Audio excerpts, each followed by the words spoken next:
Eh, anong sabi dito ni Lamas? Sabi ni Lamas dito, yung mga kausap kong mga ambasador, sabi nila kapag nakabalik yung mga Duterte, you will be a failed state.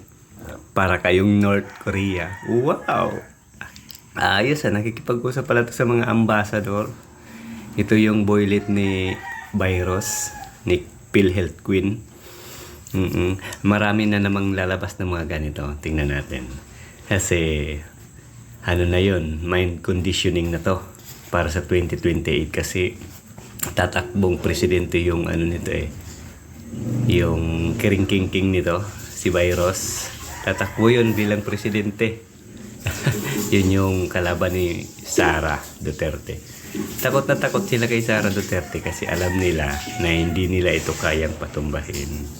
Tingnan mo ngayong 2026, ngayong taon na to, ngayong February, magpapile na naman ng impeachment yung mga kuloko yan sa Kongreso, yung mga makabayad black. Magpapile na naman yun at daang milyon na naman yung uubusin para magbayad para sa perma. Yung mga kongresista dyan, mag-isip-isip kayo. So, huwag niyong sayangin yung pera ng gobyerno o yung pera ng taong bayan. Ito si Lamas, may credibility ba to para paniwalaan ng mga tao? Sabagay, yan yung gawain naman talaga nila Magbabato sila ng mga